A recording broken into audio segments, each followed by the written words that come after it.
بسم اللہ الرحمن الرحیم، درود شریف پڑھ لو۔ اللہم صلی علی سیدنا مولانا نبی ملازموں کے ساتھ نرمی۔ اس کے بعد حضور صلی اللہ علیہ وسلم نے ایک اور چیز کی طرف رغبت دلائی کہ آقا لوگ اپنے ملازموں پر اس مہینے میں تخفیف رکھیں، اس لیے کہ آخر وہ بھی روزے دار ہیں، کام کی زیادتی سے ان کو روزے میں تکلیف ہوگی۔ البتہ اگر کام زیادہ ہو تو اس میں مذائقہ نہیں کہ رمضان کے لیے ہنگامی ملازم ایک آدھ بڑھا لے، مگر جب ہی کہ ملازم روزے دار بھی ہو، ورنہ اس کے لیے رمضان بے رمضان برابر۔ اور اس ظلم و بے غیرتی کا تو ذکر ہی کیا کہ خود روزہ خور ہو کر بے حیا منہ سے روزے دار ملازموں سے کام لے، اور نماز روزے کی وجہ سے اگر تعمیل میں کچھ تساہل ہو تو برسنے لگے۔ وَسَيَعْلَمُ الَّذِينَ ظَلَمُوا أَيَّ مُنقَلَبٍ يَنقَلِبُونَ، اور ان قریب ظالم لوگوں کو معلوم ہو جائے گا کہ وہ کیسی جگہ لوٹ کر آئے ہیں، اس سے مراد جہنم ہے۔ اس کے بعد نبی کریم صلی اللہ علیہ وسلم نے رمضان مبارک میں 4 چیزوں کی کثرت کا حکم فرمایا۔ اول کلمہ شہادت، احادیث میں اس کو افضل الذکر ارشاد فرمایا۔ مشکات میں بروایت ابو سعید خدری رضی اللہ تعالیٰ عنہ نقل کیا ہے کہ حضرت موسیٰ نبی کی علیہ الصلوۃ والسلام نے ایک مرتبہ اللہ جل جلالہ کی بارگاہ میں عرض کیا کہ یا اللہ، تو مجھے کوئی ایسی دعا بتا دے کہ اس کے ساتھ میں تجھے یاد کیا کروں اور دعا کیا کروں۔ وہاں سے لا الہ الا اللہ ارشاد ہوا۔ حضرت موسیٰ علیہ الصلوۃ والسلام نے عرض کیا کہ یہ کلمہ تو تیرے سارے ہی بندے کہتے ہیں، میں تو کوئی دعا یا ذکر مخصوص چاہتا ہوں۔ وہاں سے ارشاد ہوا کہ موسیٰ، اگر 7 آسمان اور ان کے آباد کرنے والے میرے سوا یعنی فرشتے اور 7 زمین ایک پلڑے میں رکھ دیا جاوے اور دوسرے میں کلمہ طیبہ رکھ دیا جاوے تو وہی جھک جائے گا۔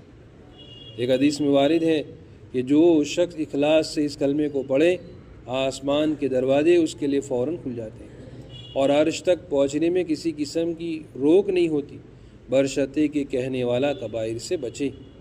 عادت اللہ اسی طرح جاری ہے کہ ضروریات عامہ کی چیز کو کثرت سے مرمت فرماتے ہیں۔ دنیا میں غور کرنے سے معلوم ہوتا ہے کہ جو چیز جس قدر ضرورت کی ہوتی ہے اتنی ہی عام ہوتی ہے۔ مثلاً پانی ہے کہ عام ضرورت کی چیز ہے، حق تعالیٰ شانہ کی بے پایہ رحمت نے اس کو اس قدر عام کر رکھا ہے اور کیمیا جیسی لغو اور بیکار چیز کو ناکا کر دیا۔ اس طرح کلمہ طیبہ افضل الذکر ہے۔ متعدد احادیث میں اس کی تمام اذکار پر افضلیت معلوم ہوتی ہے، اس کو سب سے عام کر رکھا ہے۔ کوئی محروم نہ رہے، پھر بھی اگر کوئی محروم رہے تو اس کی بدبختی ہے۔ بالجملہ بہت سی احادیث اس کی فضیلت میں وارد ہوئی ہیں جن کو اختصاراً ترک کیا جاتا ہے۔ دوسری چیز جس کی کثرت کرنے کا حدیث بالا میں ارشاد فرمایا گیا وہ استغفار ہے۔ احادیث میں استغفار کی بھی بہت فضیلت وارد ہوئی۔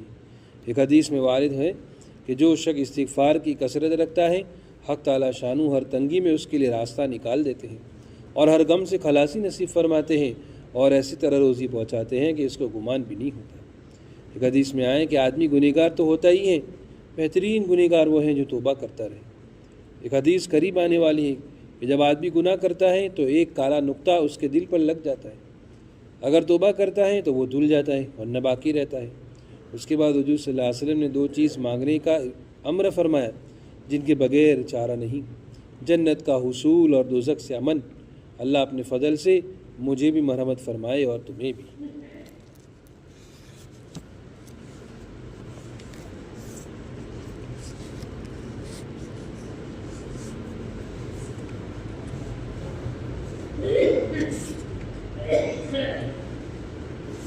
حضرت ابن عباس رضی اللہ تعالیٰ عنہ فرماتے ہیں کہ جب قرآن پاک میں آیت والذین یکنزون الذھب والفضہ نازل ہوئی تو صحابہ کرام رضی اللہ تعالیٰ عنہ اجمعین پر یہ آیت بہت شاق ہوئی۔ حضرت عمر رضی اللہ تعالیٰ عنہ فرمایا کہ اس مشکل کو میں حل کروں گا۔ حضرت عمر رضی اللہ تعالیٰ عنہ یہ فرما کر حضور صلی اللہ علیہ وسلم کی خدمت میں تشریف لے گئے اور وہاں حاضر ہو کر عرض کیا، یا رسول اللہ صلی اللہ علیہ وسلم، یہ آیت تو لوگوں پر بڑی شاق ہو رہی ہے۔ حضور صلی اللہ علیہ وسلم نے ارشاد فرمایا کہ اللہ تعالیٰ نے زکوٰۃ اسی لیے فرض کی ہے تاکہ بقیہ مال عمدہ اور طیب بنا دے، اور میراث تو آخر اسی وجہ سے فرض ہوئی ہے کہ مال بعد میں باقی رہے۔ حضرت عمر رضی اللہ تعالیٰ عنہ خوشی میں اللہ اکبر فرمائے۔ پھر حضور صلی اللہ علیہ وسلم نے ارشاد فرمایا کہ میں بہترین چیز خزانے کے طور پر رکھنے کی بتاؤں، وہ عورت ہے جو نیک ہو، کہ جب خاوند اس کو دیکھے تو اس کی طبیعت خوش ہو جاوے، اور جب اس کو کوئی حکم کرے تو وہ اطاعت کرے، اور جب وہ کہیں چلا جائیں تو وہ عورت خاوند کی متروکہ چیزوں کی حفاظت کرے جس میں اپنی عفت کی حفاظت داخل ہے۔ فائدہ دوسری فصل کی آیت میں نمبر 5 صفحہ 162 پر یہ آیت اس کا ترجمہ گزر چکا ہے۔ اس آیت شریفہ کے ظاہر سے معلوم ہوتا تھا کہ ہر قسم کا ذخیرہ چاہے کیسے ہی ضرورت سے جمع کیا جائے وہ سخت عذاب کا سبب ہے۔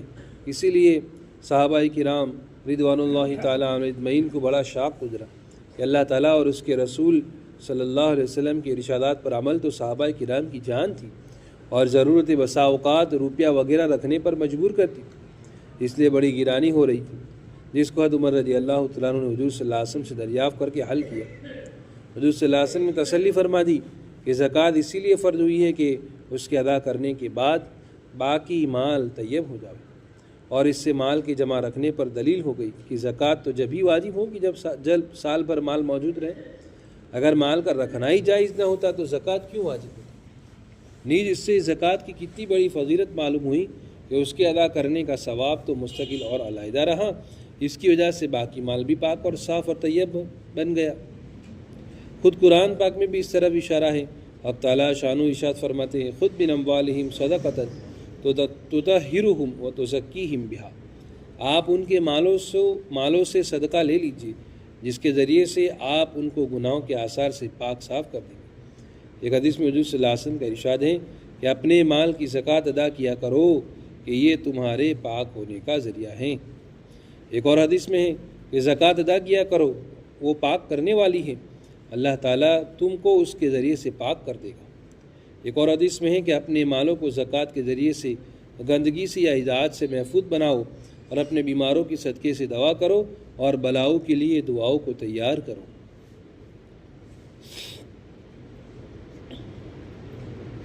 اب پورا سال لوگ حیران ہوتے ہیں تو ان کے حیران ہونے کی وجہ ان کو تفتیش کرنی چاہیے کہ پریشانی کی وجہ کیا ہے۔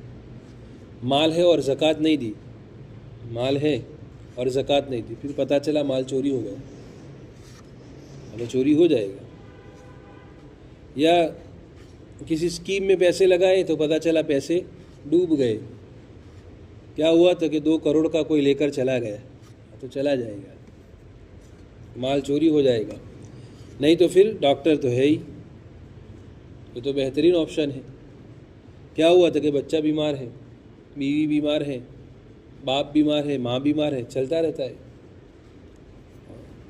حدیث میں بہترین چیز اس کو بتائی کہ مال کو پاک کرنے کا ذریعہ زکوٰۃ ہے، اللہ نے دیا ہے، اللہ کے نام پر حساب کر کے دے دو، آپ کا مال پاک ہو جائے گا، اور دوسری حدیث میں آپ کو بھی اللہ پاک کر دے گا، یعنی گناہوں سے۔ 2 فائدے ہیں، آدمی بھی گناہوں سے پاک ہو جائے گا اور زکوٰۃ نکالنے کے بعد جو مال گھر میں بچا ہے تجوری میں وہ بھی پاک ہو جائے گا۔ اچھا، اس پاک مال پر پھر مصیبت نہیں آئے گی، پھر نہ ڈاکٹر اس پر ہاتھ مارے گا، نہ کوئی وکیل ریکارڈ کا چکر، نہ کوئی چوری کا خطرہ، بلکہ اللہ تعالیٰ کی حفاظت میں آ جاتا ہے مال۔ تو عزیز دوستو بزرگوں، بڑا فائدہ ہے اللہ کے حکم پر چلنے کا۔ اللہ تعالیٰ ہمیں اپنے مالوں کی زکوٰۃ ادا کرنے کی توفیق عطا فرمائے۔ سبحان اللہ بحمدہ، سبحانک اللہم۔